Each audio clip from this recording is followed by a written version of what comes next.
نواسۂ رسول حضرت امام حسین ابن علی کی ولادت 3 شعبان 4 ہجری کو مدینہ منورہ میں ہوئی۔ حضرت امام حسین کے والد کا نام حضرت علی اور والدہ کا نام حضرت فاطمہ بنت محمد صلی اللہ علیہ وآلہ وسلم ہے۔ اس کے علاوہ حضرت حسین کے 4 صاحبزادے اور 2 صاحبزادیاں ہیں۔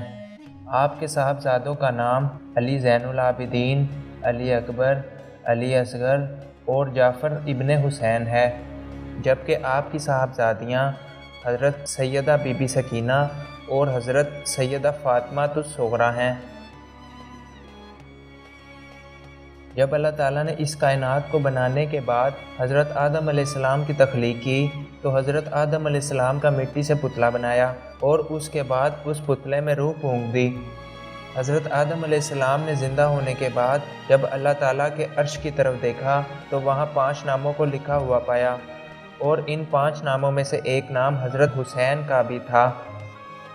حضرت حسین کے نام کو دیکھنے کے بعد حضرت آدم علیہ السلام نے حضرت جبرائیل سے پوچھا کہ جب سے میں نے اس نام کو دیکھا ہے میری آنکھوں سے خود بخود آنسو نکل رہے ہیں۔ حضرت جبرائیل علیہ السلام نے فرمایا کہ اللہ نے اپنے خاص بندوں کا نام اپنے عرش پر لکھ رکھا ہے، اور یہ حسین تیری ہی اولاد میں سے ہوگا، اور وہ اللہ اور اس کے رسول صلی اللہ علیہ وآلہ وسلم کی محبت میں ہر حد کو پار کر دے گا، اس لیے تیری آنکھ سے آنسو جاری ہو رہے ہیں، اور قیامت تک جو بھی باضمیر شخص اس نام کو سنے گا اس کی آنکھوں سے آنسو ہی جاری ہوں گے، اور خدا اس کے نام کو ہمیشہ زندہ رکھے گا۔ اسی طرح وقت گزرتا گیا اور وہ مبارک دن بھی آ گیا کہ جب حضرت حسین رضی اللہ تعالیٰ عنہ کی پیدائش ہوئی۔ اللہ تعالیٰ نے حضرت جبرائیل علیہ السلام سے فرمایا کہ اے جبرائیل، میرے محبوب صلی اللہ علیہ وآلہ وسلم کے پاس جاؤ اور جا کر انہیں میری طرف سے مبارکباد دو، اور انہیں کہو کہ اے میرے محبوب، آپ اپنے اس نواسے کا نام حسین رکھیں، وہ نام جو آج سے پہلے کسی نے نہیں رکھا، اور ساتھ ساتھ ان سے کہو کہ آپ کا یہ نواسہ میدان کربلا میں مجھ سے محبت کی انتہا کرتے ہوئے شہید ہوگا۔ حضرت جبرائیل علیہ السلام خدا کا یہ پیغام لے کر آپ صلی اللہ علیہ وآلہ وسلم کی خدمت میں حاضر ہوئے۔ حضرت جبرائیل علیہ السلام کا یہ پیغام سن کر آپ صلی اللہ علیہ وآلہ وسلم کی آنکھوں سے آنسو جاری ہو گئے، اور آپ صلی اللہ علیہ وآلہ وسلم نے ننھے حسین کے سینے پر ہاتھ رکھ کر لوگوں سے فرمایا کہ اے لوگو، دیکھو یہ میرا نواسہ ہے، اور جس نے حسین سے محبت کی تو اس نے مجھ محمد سے محبت کی، اور جس نے محمد سے محبت کی تو اس نے اللہ سے محبت کی، اور جس نے حسین سے دشمنی کی تو اس نے مجھ محمد سے دشمنی کی، اور جس نے محمد سے دشمنی کی تو اس نے اللہ کی ذات سے دشمنی کی۔ اس کے بعد وقت گزرتا رہا اور حضرت حسین کا بچپن رسول اللہ صلی اللہ علیہ وآلہ وسلم کے سایہ مبارک میں گزرتا رہا، اور جب حضرت حسین کی عمر 7 سال ہوئی تو اللہ کے رسول صلی اللہ علیہ وآلہ وسلم دنیا سے پردہ فرما گئے، اور اس کے 3 ماہ بعد آپ کی والدہ حضرت سیدہ فاطمہ الزہرا کا بھی انتقال ہو گیا۔ ایک مرتبہ کسی محفل میں ایک شخص حضرت علی سے سوال کرنے کے لیے کھڑا ہوا کہ اے علی، ذرا بتاؤ تو کہ میرے سر کے اور میرے داڑھی کے بال کتنے ہیں؟ حضرت علی نے فرمایا کہ تیرے سر کے ہر بال کے برابر ایک فرشتہ ہے، اور تیری داڑھی کے ہر بال کے برابر بھی ایک فرشتہ موجود ہے جو تجھ پر لعنت بھیج رہا ہے۔ میں دیکھ رہا ہوں کہ تیرے ایک بیٹے کا بیٹا میرے حسین کو ایک دن بے دردی سے شہید کرے گا۔ جب حضرت حسین اپنی جوانی کی عمر کو پہنچے تو آپ کے والد حضرت علی نے آپ کی شادی یزجد کے بادشاہ کی بیٹی حضرت سیدہ شہربانو سے کر دی۔ شادی کے کچھ عرصے کے بعد آپ کے ہاں بیٹے کی ولادت ہوئی جس کا نام حضرت علی زین العابدین رکھا گیا۔ حضرت حسین کا ذکر قرآن مجید کے ساتھ ساتھ دوسری آسمانی کتابوں میں بھی کیا گیا ہے۔ تورات میں آپ کو شبیر کے نام سے پکارا گیا ہے، جبکہ انجیل میں آپ کو تاب کے نام سے پکارا گیا ہے۔ قرآن میں جب بھی اللہ کے نبی کے بیٹوں کا ذکر ہوا ہے تو حضرت امام حسن اور امام حسین رضی اللہ تعالیٰ عنہ کا ذکر ضرور آیا ہے، یعنی قرآن میں آپ کو اللہ کے نبی کے بیٹے کے نام سے پکارا گیا ہے۔ حضرت حسین نے 32 سال کی عمر میں جنگ بدر